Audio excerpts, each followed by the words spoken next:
Утре е Велик четврток, денот од кога Светата Црква се подготвува за трите најтежни денови од годината.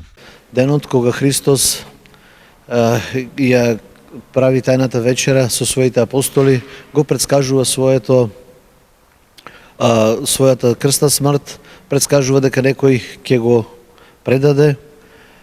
Тоа се впрочем случува после вечерата кога Христос ги измима нозите на апостолите, Јуда оди кај првосвештениците и се договара со нив како да го предаде Христа. Што се случило потоа? После вечерата Христос оди во Гециманската градина каде што се моли на Бога да ако може да го одмие ова чаша и како што вели во Светото писмо во Евангелието, од лицето му течеше пот во вид на капки крв.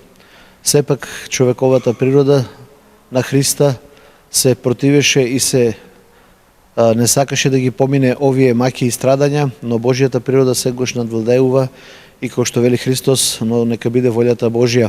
Но овој ден се вапцуваат великденските јајца и тоа пред изгреј сонце. Тоа можеме да кажеме да го пресликува одрекувањето на свети апостол Петар од Христа, каде што Христос му прорекува дека три пати ќе се одречеш додека петел да запее, тоест додека да дојде зората, тој три пати ќе се одрече. Така и се случило. Свети апостол Петар се одрекол три пати од Христа додека тој бил на судење кај првосвештеникот Кајафа. Народните обичаи, чинот на вапцувањето го толкуваат на следниот начин. Првото јајце кое што ќе го бапцаат се користи за бањење, за капење на малите дечиња. Се сметаат дека на тој начин тие ќе бидат здрави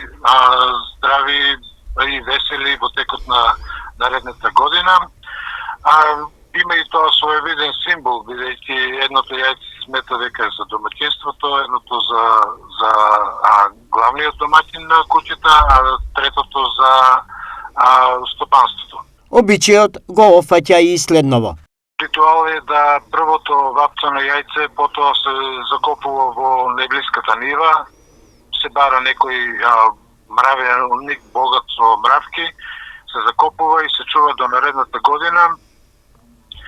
И се смета дека на тој начин јајцето ќе придонесе за поголем род на нивата, односно на целото стопанство на домаќинството. Во меѓувреме, во црковните храмови се служат утрински свети литургии, во овие, како што Библијата ги толкува, најтежни денови во христијанството.